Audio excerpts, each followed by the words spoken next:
बात वैसे भी सही है, यदि आपको क्वेश्चन पढ़ के समझ में नहीं भी आया था तब भी एक ऐसा क्वेश्चन था जिसमें 1 नंबर आप ले सकते थे। बाकी के 3 ऑप्शंस को एलिमिनेशन मेथड लगा करके यानी एलिमिनेट करके हटा करके बाकी के 3 ऑप्शंस, क्योंकि समझ में आ रहे हैं गलत हैं। एक आयामी नहीं हो सकता, एक दिशाई नहीं हो सकता विकास, असतत नहीं हो सकता। तो बात क्या हुई? बात हुई यहाँ पर विकास की दिशा अधोगामी एवं शीर्षगामी है। ये बात एकदम सही है कि पेस डिफरेंट होता है। हमारी उंगलियों पे कंट्रोल आने से पहले हमारे आर्म्स पे यानी हमारी भुजाओं पे कंट्रोल आता है ना। हमारे खड़ा होने सीखने से पहले हम गर्दन संभालना सीखते हैं, बैठना सीखते हैं, फिर खड़े होना सीखते हैं, दौड़ने से पहले चलना सीखते हैं। तो एक डायरेक्शन है। सब सारे पार्ट सेम रेट पे नहीं डेवलप हो रहे हैं। सर संभालना सीख लिया, फिर बाद में आप धड़ संभालना सीखेंगे।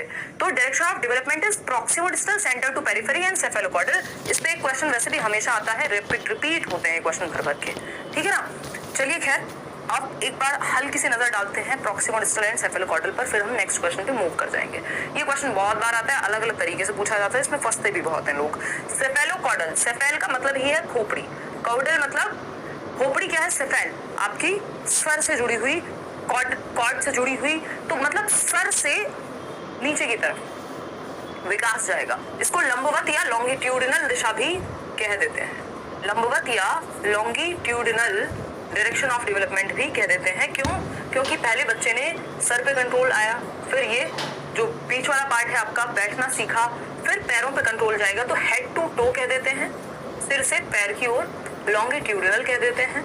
लंबवत जिसको कहेंगे, पहले गर्दन संभालना सीखता है, फिर बैठना सीखेगा, फिर खड़े होना सीखेगा, फिर चलना सीखेगा, फिर दौड़ना सीखेगा। तो सेफेल का मतलब ये ब्रेन, खोपड़ी की बात हो रही, तो सर से पैर। वहीं प्रॉक्सिमो डिस्टल, प्रॉक्सिमो डिस्टल क्या है भाई? सेंटर टू पेरिफेरी, यानी नियर टू फार भी लिख के आ जाता है। नियर टू फार यानी पार से पास से दूर की ओर, या फिर सेंटर से पेरिफेरी की ओर, यानी केंद्र से सीमाओं की ओर, या फिर इसको क्या कह सकते हैं हम? केंद्र से दूर की ओर। केंद्र को हम नियर मान रहे हैं यहाँ कि सबसे पहले आपकी स्पाइनल कॉर्ड डेवलप होगी यानी आपकी रीढ़ की हड्डी, फिर आपका इन आर्म्स पे कंट्रोल आता है यानी आप पहले अपने हाथ चलाना सीख जाते हैं, अपने हाथ मतलब ये आर्म्स चलाना सीख जाते हैं, फिर उसके बाद आपका हाथ पे कंट्रोल आता है, उसके बाद आपका उंगलियों पे कंट्रोल आता है। दैट मीन्स कि हम बड़े ऑब्जेक्ट्स पहले पकड़ना सीखते हैं, फिर हम पेंसिल से प्रॉपर लिखना है, यानी उंगलियों पे डेवलपमेंट बाद में आ रहा है। जबकि आप किसी चीज को पकड़ना, पहले पेन को पकड़ना तो सीख गए होंगे, लिखने में टाइम लगा होगा क्योंकि फिंगर्स पे कंट्रोल बाद में आएगा, पहले हैंड पर आएगा ओवरऑल जो हैंड है। ठीक, तो एक बेसिक सी बात है। दिशाएं हैं ये दो विकास की प्रिंसिपल।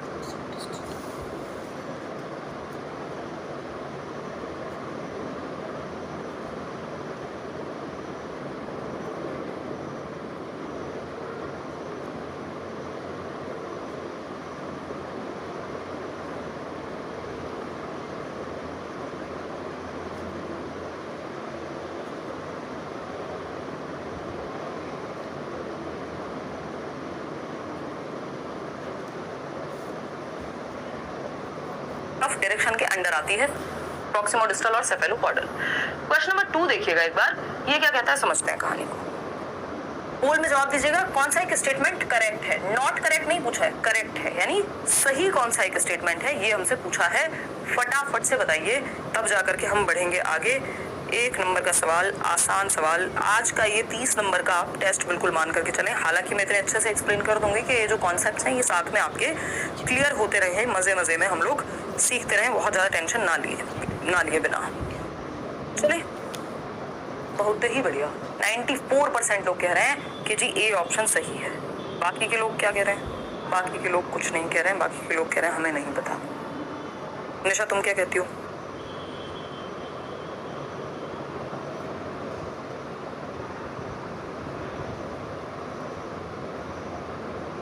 चलिए आगे बढ़ें, समझते हैं कहानी क्या है। ए ऑप्शन 95% लोग कह रहे हैं।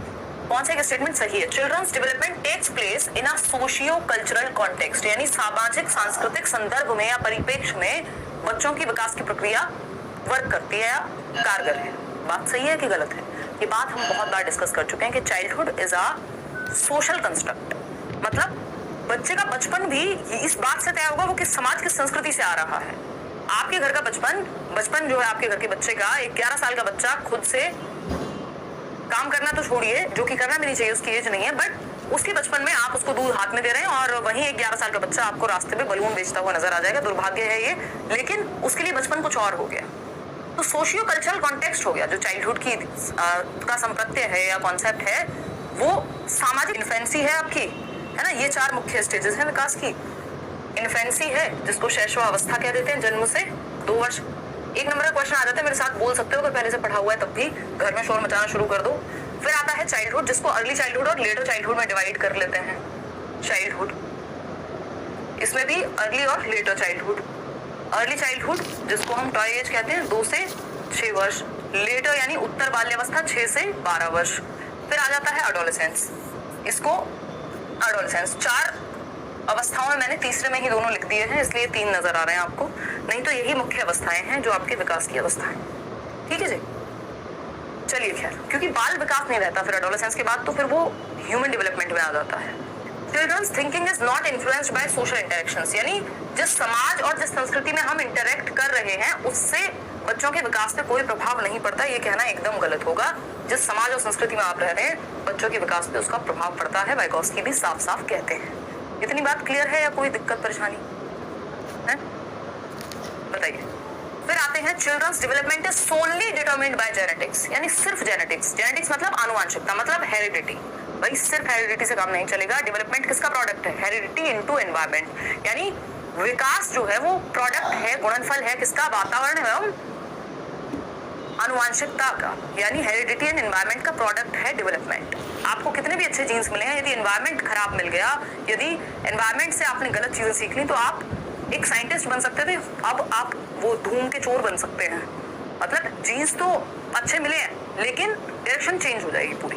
तो वो डेवलपमेंट जो है, हेरिडिटी और एनवायरनमेंट दोनों का प्रभाव उस पर पड़ता है। तो ये तीनों ही बातें गलत हैं। एक ही बात सही है कि बच्चों का विकास एक सामाजिक सांस्कृतिक परिप्रेक्ष्य में होता है। जिस समाज जिस संस्कृति में वो होते हैं उस तरह की चीजें वो पढ़ते हैं, उस तरह की कल्चर से वो जुड़ते हैं। क्वेश्चन नंबर 3 देखिएगा एक बार, ये क्या कहता है भाई? The process of unfolding is called. ये क्वेश्चन रिपीट होते हैं भयंकर रूप से, हल्के से 2 शब्द चेंज करेगा और मिल जाएंगे आपको, क्योंकि टॉपिक तो सेम है ना, सिलेबस तो फिक्स्ड है भाई, आना तो है ही हर एक टॉपिक से क्वेश्चन।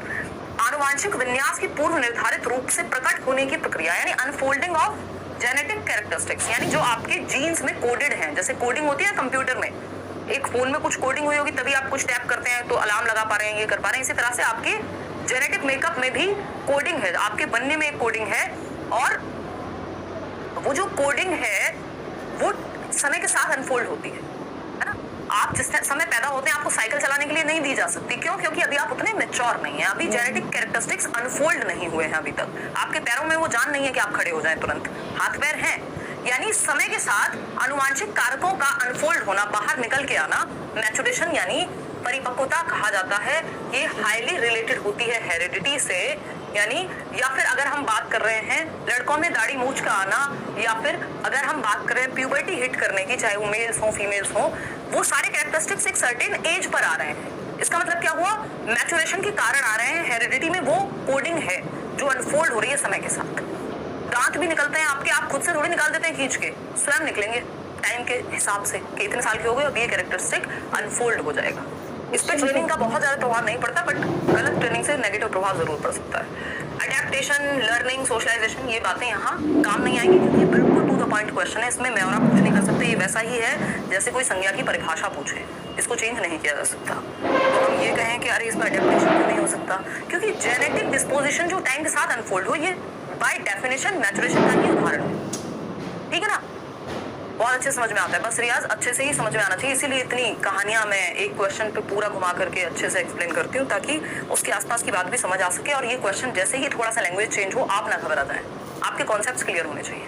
और 30 क्वेश्चन से हमारे 90 क्वेश्चन के बराबर क्वेश्चन हो जाने चाहिए, क्योंकि कॉन्सेप्ट इतने पढ़ लिए हो हमने। Dash is a primary and dash is a secondary agent of socialization, यानी यहाँ पे प्राइमरी आएगा और उधर सेकेंडरी एजेंट आएगा। यानी सामाजिकरण, समाज में कैसे रहते हैं, कैसे बिहेव करते हैं, क्या नॉर्म्स हैं, कैसे अडेप्ट करते हैं, कैसे एडजस्ट करते हैं, ये सारी प्रक्रिया को हम सोशलाइजेशन कहते हैं।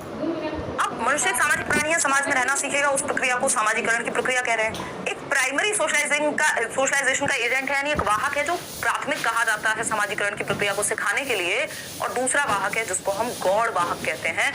कौन है प्राथमिक? परिवार होगा हमेशा, क्योंकि सबसे पहले आप पड़ोसी घर में नहीं अपने ही घर में होते हैं, या जिस भी घर में आप हैं वो आपके लिए परिवार हो गया उस समय। ये प्राइमरी एजेंट हो गया सोशलाइजेशन का। तो फैमिली क्या है? प्राइमरी एजेंट ऑफ सोशलाइजेशन है। परिवार क्या है? प्राथमिक वाहक है कि आप समाज के तौर तरीके, नियम, कायदे, कानून कैसे सीखेंगे, इसके बारे में सबसे पहला इंट्रोडक्शन परिवार ही आपको देता है। कि कोई घर में आता है तो उसको पानी देते हैं या गाली देते हैं, ये डिपेंड करेगा फैमिली पे, ठीक है ना। चलिए नेक्स्ट है school is a secondary agent of socialization. बाद में आप स्कूल जाते हैं, बहुत सारे लोगों से मिलते हैं, अलग अलग कल्चर, अलग अलग भाषा बोलने वाले बच्चे होंगे, वो भी एक तरह का सोशलाइजेशन है। कॉलेज में जाते हैं तो अलग तरह का। तो परिवार क्या है? प्राथमिक कारक, और स्कूल जो है वो सेकेंडरी है। नेबरहुड का अपना कोई खास अस्तित्व है नहीं। अगर ये परिवार के साथ आ जाए तो प्राइमरी बन जाता है, स्कूल के साथ आ जाए तो सेकेंडरी बन जाता है। मीडिया हमेशा सेकेंडरी होता है। मीडिया हमेशा सेकेंडरी होता है। मीडिया सेकेंडरी होता है, यहाँ फैमिली की जगह नहीं लग सकते। तो A option is the right answer. ये आपको समझ में आ भी गया है। Question number 5। क्वेश्चन नंबर 5 देखिए और जवाब दीजिए। अकॉर्डिंग टू लॉरेंस कोहलबर्ग, यानी कोहलबर्ग के अनुसार, what is the primary basis for 7-8 year old children's moral decisions. यानी कि 7-8 साल के बच्चों के लिए, 7-8 साल के बच्चों को नैतिक निर्णय या नैतिक निर्माण के लिए कौन सी रीजनिंग लगती है? अगर 7-8 साल का बच्चा है तो उसके लिए सही और गलत किस बेसिस पे निर्धारित होगा, ये पूछा है। पहला है social order maintenance, social contract maintenance, punishment and obedience या यूनिवर्सल एथिकल प्रिंसिपल। कई लोगों को ये थियरी समझ में नहीं आती, आज आ जाएगी, मैं अभी आपको ये बता दूंगी, ठीक है। चलिए खैर समझते हैं कहानी है क्या। 60% लोग कह रहे हैं क्या? सी ऑप्शन, जो कि बिल्कुल सही है, बट क्यों सही है इस पे चर्चा करेंगे। पनिशमेंट एंड ओबीडियंस, दंड और आज्ञा पालन। भाई हमें पता है कि जो चाइल्डहुड या 10 साल तक की उम्र की कहानी है वो आपकी प्री कन्वेंशनल में आती है, जिसकी पहली स्टेज है पनिशमेंट एंड ओबीडियंस। फिर आता है आपका एडोलेसेंस वाला पीरियड, फिर एडल्टहुड की तरफ हम चले जाएंगे। तो ये पहली अवस्था है, मतलब बच्चा चाइल्डहुड में है तो आपको पता है चाइल्डहुड के बच्चे के लिए पनिशमेंट एंड ओबीडियंस जो है मुख्य चीज है। 4 से 10 वर्ष की जो उम्र है वो पहली अवस्था में, फिर एडोलेसेंस बीच में, फिर एडल्टहुड आपका थर्ड में। समझते हैं कहानी क्या चल रही है। कोहलबर्ग की थियरी आपको पता है, फटाफट से 1 मिनट देके पूरी थियरी को रिवाइज कर लेते हैं, है ना। ये बार बार जितनी बार रिवाइज करोगे, ये मत सोचो हमने पढ़ लिया है हमें पता है। ये पता वाले सबसे ज्यादा गलती करके आते हैं पेपर में, क्योंकि कंफ्यूजन हो जाती है, फिर वहां आसान क्वेश्चन गलत हो जाता है। हमें पता है इसकी 3 कैटेगरीज है ना, हमें ये 3 बॉक्स में समझना है। वो 3 बॉक्स कौन से हैं? एक है प्री कन्वेंशनल, 3 लेवल बताए हैं इन्होंने, इसको पूर्व पारंपरिक कहते हैं, है ना, 4 से 10 वर्ष की अवस्था। और दूसरा है कन्वेंशनल यानी ट्रेडिशनल या फिर पारंपरिक अवस्था। इसको लेवल की बात हो रही, 3 लेवल है ना, 12 से 13 या 12 से 14, 10 से 13 भी कई लोग कह देंगे। बेसिकली एडोलेसेंस वाला पीरियड इसी में आ जाता है। और फिर आता है पोस्ट कन्वेंशनल, ये एडोलेसेंस से और अडल्टहुड तक की बात है, यानी उत्तर पारंपरिक। इस पे एज पे क्वेश्चन वैसे कम ही आता है। अब आपको ये पता है इसमें भी 2 स्टेजेस हैं पूर्व पारंपरिक में। इसमें एक्सटर्नली बच्चों की खुद की मॉरलिटी नहीं होती, एक्सटर्नल मॉरलिटी के प्रिंसिपल्स पे वो चलते हैं। जैसे पनिशमेंट एंड ओबीडियंस, यानी दंड से बचने के लिए क्या करेगा बच्चा? आज्ञा का पालन करेगा, ये पहली अवस्था है। दूसरी क्या है? Mutual exchange, tit for tat, जिसको हम कह देते हैं, है ना, सेल्फ इंटरेस्ट की अवस्था है कि बच्चा जैसे को तैसा, तूने मेरी पेंसिल तोड़ी, मैं तेरी नोटबुक या लंच खा जाऊंगा, कल मैंने लंच दिया था आज मेरे को वापस दे। तो ये क्या है? Tit for tat, mutual exchange second अवस्था है। फिर आता है third, good boy nice girl orientation, अच्छा लड़का अच्छी लड़की अभिविन्यास। मतलब माँ बाप तुम पे प्राउड महसूस करेंगे यदि तुम सच बोलोगे, वेरी गुड, शाबाश मेरे बच्चे, ये सब तारीफ जो है नाइस बॉय और गुड गर्ल में है। फिर आता है लॉ एंड ऑर्डर ओरिएंटेशन, इसको सोशल कॉन्ट्रैक्ट ओरिएंटेशन भी कह देते हैं कई लोग।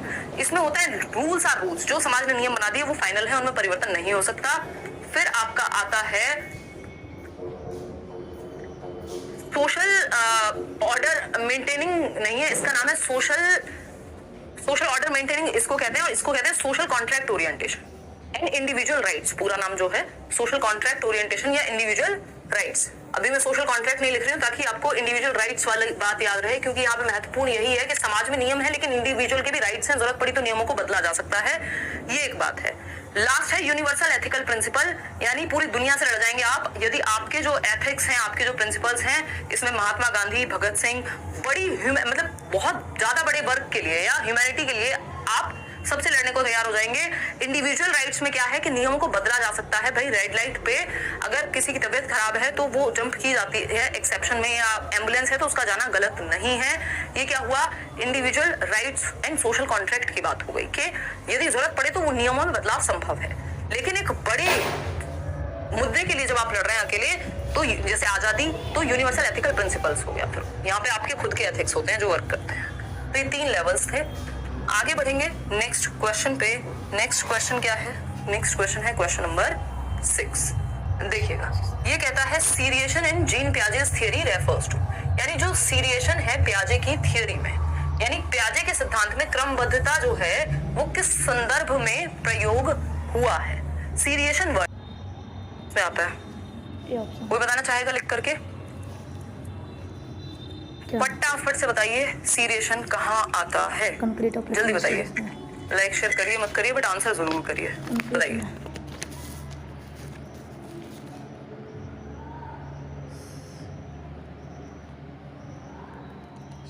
कॉन्क्रीट ऑपरेशनल, बहुत बढ़िया, ताली बजा दीजिए अपने लिए। मम्मी से कहिए मम्मी दुनिया जीत ली है, कॉन्क्रीट ऑपरेशनल बता दिया आज।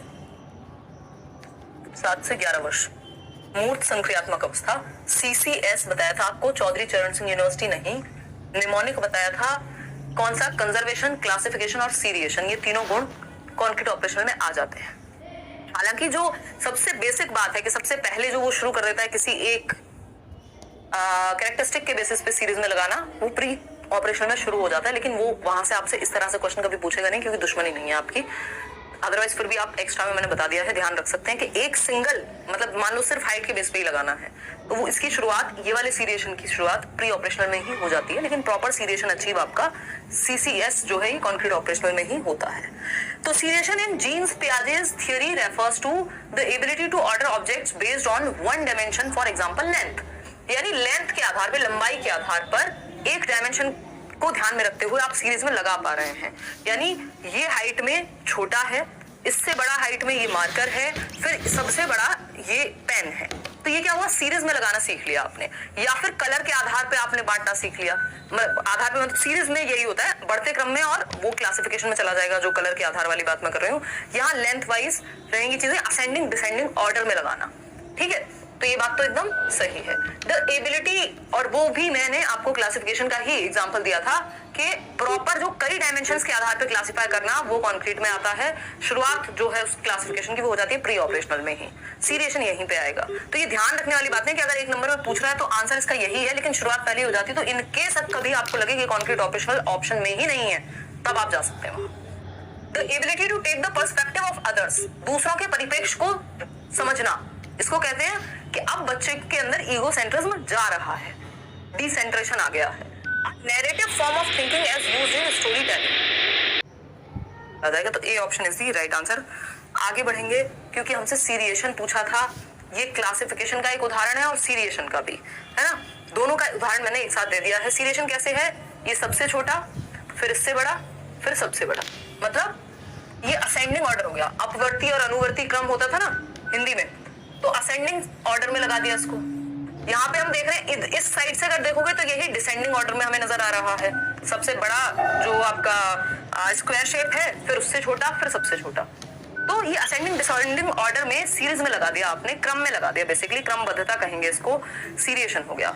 सेम कलर है तो एक तरह का क्लासिफिकेशन हो गया, ये वाले कलर को एक साथ, ये वाले कलर को एक साथ, ये वाले कलर को एक साथ। तो दोनों का एग्जांपल आपको मैंने यहाँ दे दिया। सीरिएशन और क्लासिफिकेशन दोनों ही वर्गीकरण भी है यहाँ रंग के आधार पे, और बढ़ते और घटते क्रम में है तो सीरिएशन कहेंगे। क्वेश्चन नंबर 7 देखिए, दोनों आते कहाँ हैं, कॉन्क्रीट ऑपरेशनल में 7 से 11 वर्ष की अवस्था में। क्वेश्चन नंबर 7 देखिए, नसीमा अ 5 ईयर ओल्ड, यानी 5 साल की बच्ची, एज पे ध्यान दीजिएगा।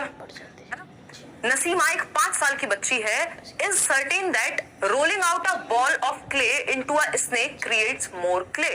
क्ले मिट्टी समझते हो, वो जो चिकनी मिट्टी होती है, क्ले आजकल खेलने के लिए भी आती है बच्चों की, जो फाइन मोटर स्किल्स हैं, सूक्ष्म गतिक कौशल अगर आपको अच्छा करना है तो बच्चों को क्ले मिट्टी का इस्तेमाल करने को कहा जाता है कि वो अलग अलग शेप बनाए, तो उससे उनका फिंगर्स पे कंट्रोल आता है, उनकी सूक्ष्म गतिक कौशल, फाइन मोटर स्किल्स अच्छी होती हैं। ग्रॉस मोटर के लिए तो आप दौड़ना भागना सीख लेते हैं, पहले ग्रॉस मोटर आती है, फिर बाद में फाइन मोटर आती है, ठीक है ना। गुड इवनिंग सनी, ठीक है। तो ये जो बात है कि क्ले मिट्टी, मान लो एक क्ले की बॉल है या आटा ही है फॉर दैट मैटर, आटे से आप वो बनाते हैं ना गोल गोल, भाई क्या तर्क लगाएगा बच्चा इसमें? और ये कहाँ होती है ये बात? प्री ऑपरेशनल स्टेज में होती है। प्री ऑपरेशनल स्टेज किसको कहते हैं? पूर्व संक्रियात्मक अवस्था, लॉजिक से पहले की अवस्था, 2 से 7 वर्ष। प्री ऑपरेशनल, बात ठीक है नहीं है? बिल्कुल ठीक है जी। ट्रांजिटिव इन्फेरेंस ये बिल्कुल नहीं है। ट्रांजिटिव इन्फेरेंस वो है ए बड़ा है बी से, बी बड़ा है सी से, तो सबसे बड़ा हो गया A is greater than B and C both, या ए इज टॉलेस्ट। ये ट्रांजिटिव इन्फेरेंस है। ये आपने अनुमान लगाया है ये वाली रीजनिंग लगा करके। हाइपोथेटिकल डिडक्टिव रीजनिंग में तो एब्स्ट्रैक्ट थॉट लगेगा, साइंटिफिक थिंकिंग लगेगी, इसकी तो बात ही नहीं हो रही है ना।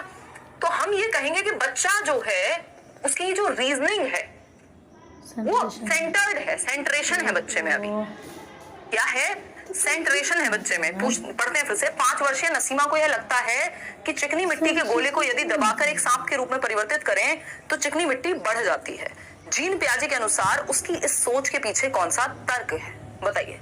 जीववाद नहीं है इसका उत्तर। बच्ची ने स्नेक को रियल नहीं समझ लिया है, सजीव नहीं समझ रही है वो।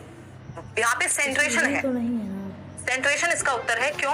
क्योंकि बच्चे का जो ध्यान है वो केंद्रीयता के कारण, उसकी सोच में केंद्रीयता है, उसके तर्क में केंद्रीयता है, यानी उसका फोकस सिर्फ एक एस्पेक्ट पे है, लेंथ पे, कि सांप की लेंथ ज्यादा होती है तो मिट्टी बढ़ गई। जबकि डिसेंटर करके देखेगी तो वही तो क्वांटिटी है सेम। तो सेंट्रेशन की वजह से ईगो सेंट्रिक रहता है बच्चा, या रिवर्सिबिलिटी वो कंजर्वेशन नहीं आ पाता, जो माउंटेन वाला एक्सपेरिमेंट था प्याजे का। तो उसको लग रहा है शेप और साइज के बदलने से क्वांटिटी में भी परिवर्तन आ गया। तो लैक ऑफ कंजर्वेशन भी सेंट्रेशन यानी केंद्रीयकरण की वजह से ही होता है, क्योंकि बच्चे का पूरा ध्यान उसकी हाइट पे किसी चीज की सेंटर्ड है, लेंथ पे उस सांप की सेंटर्ड है। ये नहीं देख रहा कि क्वांटिटी तो सेम ही है भाई, यहाँ पे भी वही क्वांटिटी यूज हुई है। आगे बढ़ेंगे क्वेश्चन नंबर 8, देखिएगा फटाफट से समझते हैं। क्वेश्चन नंबर 8 कहता है लेव Vygotsky offered a theory of cognitive development along the principle of, यानी वाइगोस्की ने किस सिद्धांत को ध्यान में रख करके अपने संज्ञानात्मक विकास का सिद्धांत दिया। ये प्रिंसिपल ऑफ, ये आपके पेपर में ही गलती होगी, ये प्रिंसिपल प्रधानाचार्य वाला नहीं, ये सिद्धांत वाला प्रिंसिपल होगा, PLE वाला, ना कि AL वाला। ठीक है जी। ये कह रहे हैं 94% लोग, बहुत ही बढ़िया, सही जवाब। हाँ जी मैडम, सही कह रहे हैं आप, कह रहे हैं तो सही ही कह रहे होंगे। नहीं बताइए बताइए, नहीं कह रहे होंगे क्या सही? चलिए देखते हैं। यानी वाइगोस्की क्या है? सोशियो कंस्ट्रक्टिविस्ट हैं, सामाजिक रचनावादी हैं, जो ये मानते हैं कि बच्चा समाज और संस्कृति के साथ अंतःक्रिया करके, इंटरेक्शन करके अपने दिमाग की समझ को बनाता है। जबकि पियाजे क्या है? रेडिकल कंस्ट्रक्टिविस्ट हैं, उग्र रचनावादी है। उग्र कौन होते हैं? जो फुल फोड़ बच्चे की एक्टिविटी पे फोकस कर रहे हैं, वो समाज के साथ इंटरेक्शन पे उतना फोकस नहीं कर रहे। कौन? पियाजे। जबकि वाइगोस्की सामाजिक रचनावादी है, क्योंकि समाज के साथ इंटरेक्ट करके बच्चा स्कूल जाएगा, 4 बच्चों से मिलेगा, अपनी समझ बनाएगा, या आसपास की चीजों में होगा। बाकी तीनों तो बच्चे को उस तरह से एक्टिव रखते ही नहीं है, चाहे वो बिहेवियरिज्म हो। साइको एनालिसिस का पर्पस ही डिफरेंट है। बच्चे को कोई फ्रस्ट्रेशन है, जो भी साइकोलॉजिकल प्रॉब्लम्स है वो सब उससे जुड़ जाती है। यूनिवर्सलिज्म एज सच हम पढ़ते ही नहीं है।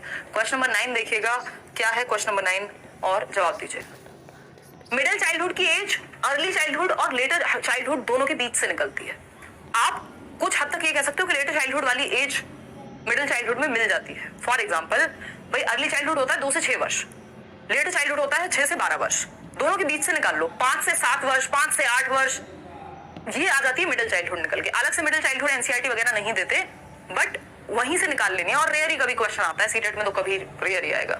दोनों के बीच की अवस्था आ जाती है मिडिल चाइल्डहुड, अलग से कोई अलग से स्टेज ऐसी नहीं है। स्पेशली कई राइटर्स देते हैं, वो मैं बैचेस में कराती भी हूँ, बट सीटेट के लेवल पे आपको अलग से उसको पढ़ने की जरूरत नहीं है। Which of the following is the term used by Lev Vygotsky to describe child's act of speaking to herself, यानी बच्चे का खुद से बोलने की क्रिया को क्या कहेंगे? मैं खुद से बात कर रही हूँ यार हिमांशी, आज तो ठीक से काम नहीं किया, कल क्लास की छुट्टी हो गई थी, ये हो गया था, अच्छा ऐसे कर लेंगे यार, इस सैटरडे यहाँ जाना है, कल सुबह वहां जाना है, क्यों बताऊं कहाँ जाना है। ये क्या है? खुद से बोल रही हूँ मैं, इसको प्राइवेट टॉक कहते हैं। मतलब मैं अपने एक्शंस को गाइड करने की कोशिश कर रही हूँ कि कल हम ये सब्जेक्ट कर लेंगे, परसों ये कर लेंगे, खुद से बातें। अब ये जो खुद से बातें हैं इसको प्राइवेट टॉक कहते हैं। कौन? वाइगोस्की। ठीक है, क्लियर है? ईद का चांद हो गई है, नेहा पूछ रही हैं आपके बारे में कमेंट में। देखिए, लेव वाइगोस्की ने बच्चे के स्वयं से संवाद को, यानी खुद से बात करने को, सेल्फ टॉक को क्या कहा है? Private speech. प्राइवेट स्पीच, निजी संवाद, निज वाक कहेंगे इसको। टॉक अलाउड नहीं है, ये सेल्फ टॉक है। टॉक अलाउड हो सकता है मैं जोर जोर से बोल के निशा से बात करूं, लेकिन जब मैं खुद से बात कर रही हूं वो प्राइवेट स्पीच है। ठीक है ना? बात क्लियर है या नहीं है? हाँ, ये कोई स्कैप फोल्डिंग भी कह रहा है, अभिलाषा सही कह रहे हो। स्कैप फोल्डिंग वाले कौन है, कहाँ से आते हैं ये लोग हैं?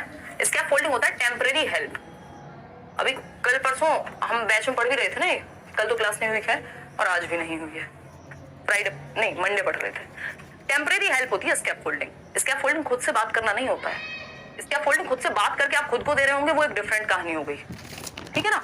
जब आप सेल्फ डायरेक्शन देता है बच्चा, अपने सेल्फ रेगुलेशन करता है, ये भी क्वेश्चन आता है। स्व निर्देशन देता है बच्चा खुद को, या स्व नियमन करता है प्राइवेट स्पीच करके, 3 से 6 वर्ष की अवस्था में ये होती है ना। कौन कहते हैं? वाइगोस्की। ईगोसेंट्रिज्म या ईगोसेंट्रिक टॉक इसी को कह देंगे, लेकिन प्याजे की भाषा में। चलिए खैर आगे बढ़ते हैं, समझते हैं कहानी है क्या। टॉक अलाउड तो जोर से बोल के बात करना किसी से भी हो सकता है, खुद से ही थोड़ी होगा। क्वेश्चन नंबर 10 देखिए और पोल में जवाब दीजिए। Which of the following कैरेक्टराइजेस a progressive classroom, यानी कि एक प्रगतिशील कक्षा की निम्न में से कौन सी विशेषता है? प्रगतिशील कक्षा, प्रगतिशील का मतलब है जो प्रगति की ओर है, जो आगे बढ़ने की ओर है, जो बेहतरी की ओर है। तो पहला ऑप्शन है focus on drill and practice. मैंने आपको बताया हुआ है ड्रिल और प्रैक्टिस कोई खास अच्छी नहीं होती आपके पेपर के अनुसार, क्योंकि ड्रिल एंड प्रैक्टिस में इतना रेपिटेशन है। रेपिटेशन या पुनरावृत्ति कुछ चीजों में ठीक होती है, लेकिन बार बार रट्टे लगाने जैसा बन जाता है, फिर ये रोट लर्निंग की तरफ चला जाता है। 2 एकम 2 2 दूनी 4 बस रटते रहो, समझने पे फोकस यहाँ कम हो जाता है। तो ड्रिल एंड प्रैक्टिस को उतना पॉजिटिव यहाँ नहीं मानते, और स्पेशली प्रोग्रेसिव एजुकेशन का तो ये हिस्सा नहीं है। ये बिहेवियरिज्म में या व्यवहारवाद में कुछ हद तक आ सकता है, जहाँ कुछ चीजों में रिपीट करने को ज्यादा कहा जाता है। एबिलिटी बेस्ड फिक्स्ड सेग्रीगेशन, बच्चे को अलग थलग नहीं किया जाता, और एबिलिटी बेस्ड ग्रुपिंग उतनी अच्छी नहीं मानी जाती कि जो फर्स्ट आने वाले बच्चे हैं उनको एक साथ रख दो, थर्ड वालों को एक साथ रख दो, सेक्शन बना दिए जाते हैं। तो इसको बहुत बढ़िया नहीं माना जाता, बहुत जरूरत पड़ने पे करनी पड़ती है, और उसमें भी मिक्स्ड एबिलिटी करनी चाहिए। अलग अलग तरह के बच्चों को एक ग्रुप में रखना चाहिए, ना कि सिर्फ एक तरह के बच्चों को। कोलैबोरेटिव लर्निंग, ये बात कुछ अच्छी कही। प्रोग्रेसिव का मतलब ये है हम आगे बढ़ रहे हैं किसके साथ? समाज के साथ, लोगों के साथ। तो कोलैबोरेटिव, कोऑपरेटिव, असिस्टिव लर्निंग या फिर डिस्कवरी लर्निंग, जहां बच्चा एक्टिव है, प्रेजेंट लाइफ के लिए सोशल प्रॉब्लम्स को सॉल्व करने का तरीका सीखना, ये सब जॉन डुई की बात हो रही है। सहयोगिता पूर्ण अधिगम, यानी बच्चे ग्रुप में सीख रहे हैं और एक दूसरे को सपोर्ट कर रहे हैं, कोऑपरेट कर रहे हैं। इस पे हम चर्चा कर चुके हैं, क्लास अलग से ली थी मैंने इस पे। Use of rewards and punishment, जी नहीं, रिवॉर्ड पनिशमेंट का यूज अच्छा नहीं माना जाता।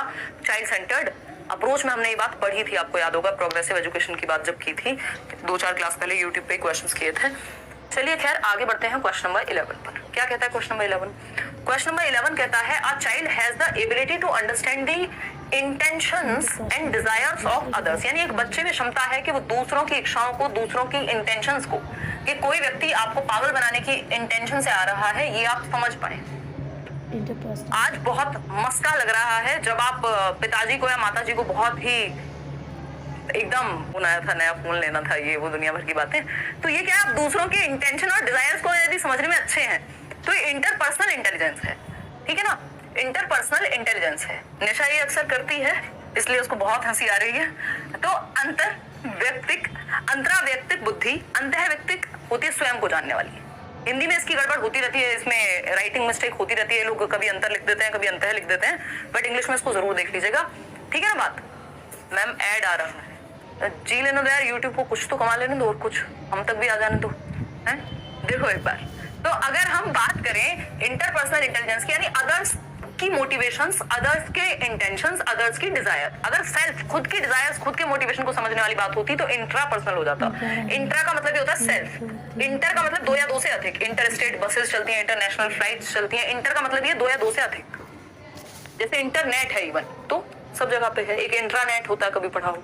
नेचुरलिस्टिक तो गार्डनर वगैरह में हो जाएगी, फार्मर्स में हो जाएगी। स्पेशल इंटेलिजेंस हो जाएगी जो लोग आर्किटेक्ट वगैरह हैं, मूर्तिकार हैं, ठीक है ना। चलिए आगे बढ़े, बात ठीक है, देख रही है निशा मैम क्या बोल रही हैं। चलिए चलो, B option is the right answer. मैं कुछ नहीं सुन पा रही हूँ, क्या बोल रही हो तुम। देखो एक बार क्वेश्चन नंबर 12, क्वेश्चन नंबर 12 क्या कहता है?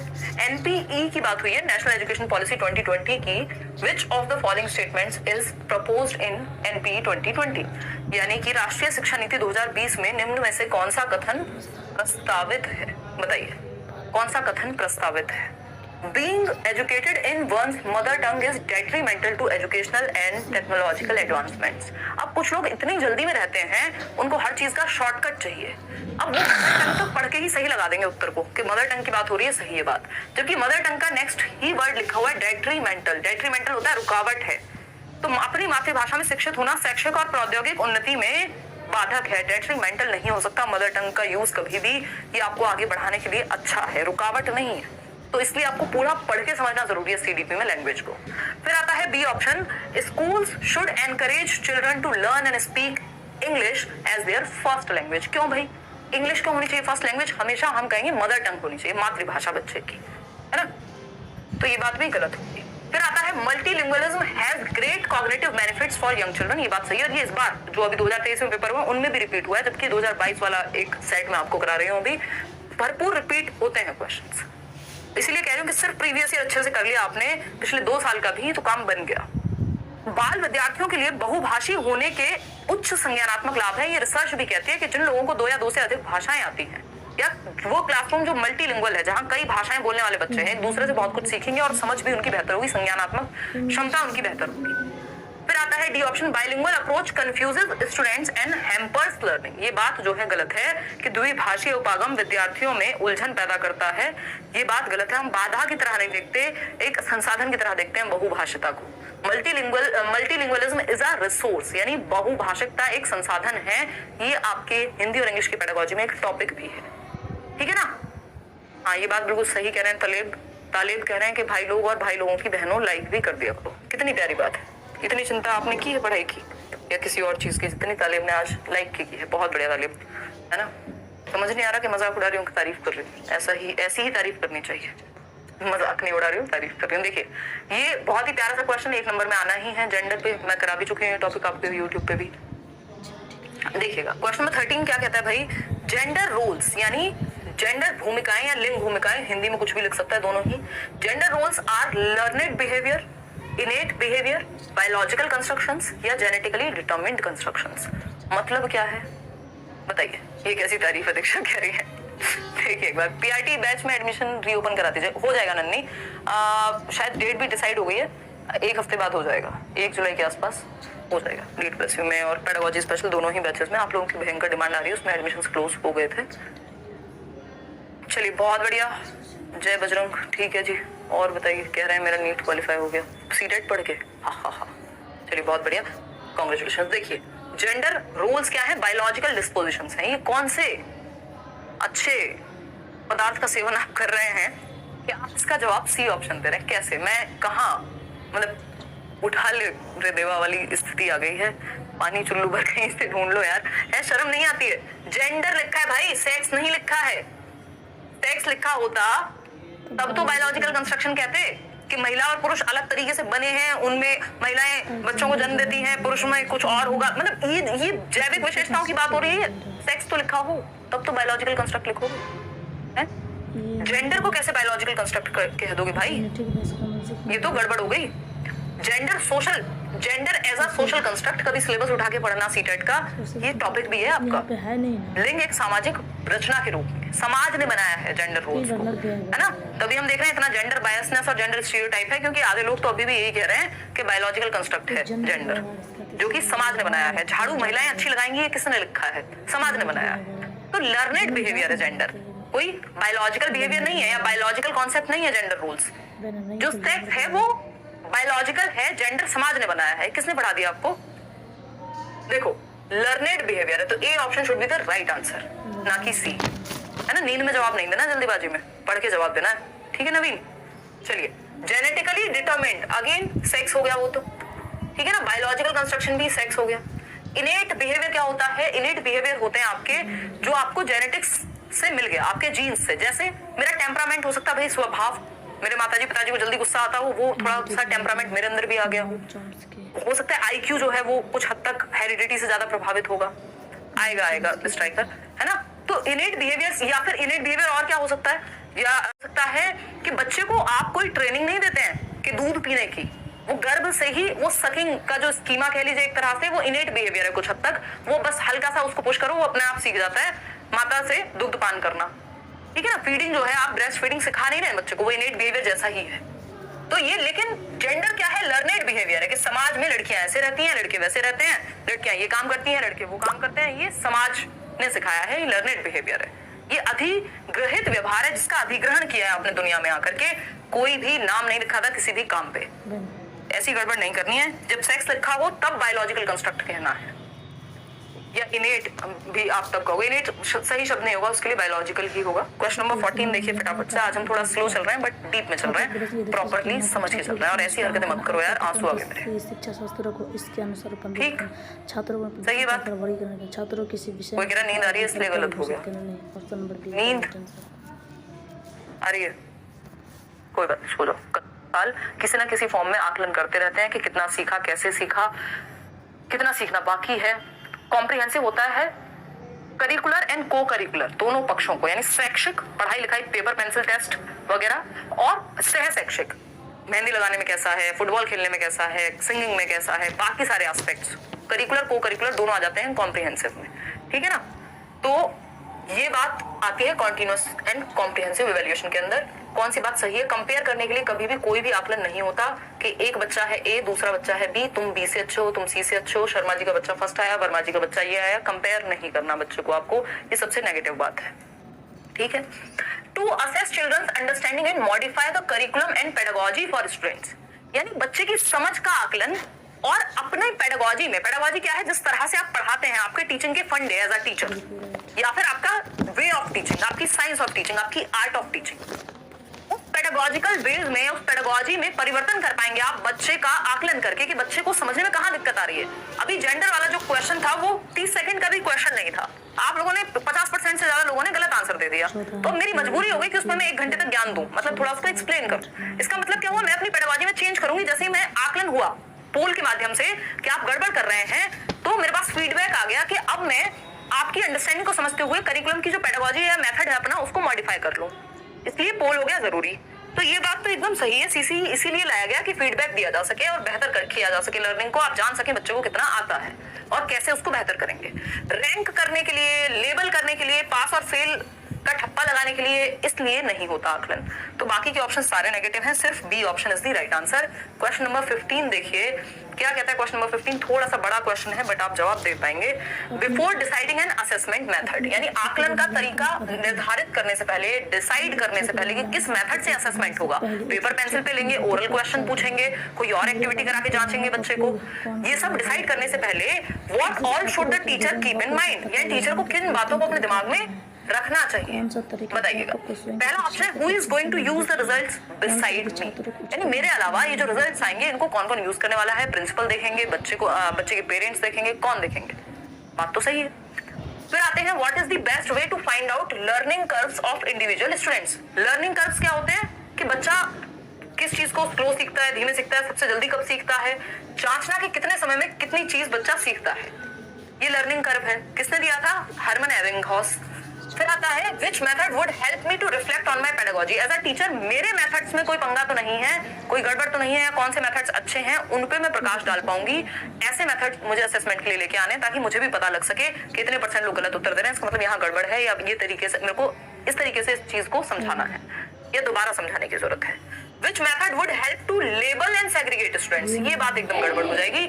आप लेबल और सेग्रीगेट बच्चों पे ठप्पा लगाने के लिए, तुम पास हो, तुम फेल हो, तुम इंटेलिजेंट हो, तुम बुद्धू हो, इसलिए आकलन नहीं करते है ना। बच्चे में कमियां निकालने के लिए नहीं, उसको सुधारने, उसको बेहतर करने के लिए करते हैं। तो फर्स्ट सेकंड थर्ड दोनों ही बातें जो है यहाँ सही है। तो A option is the right answer.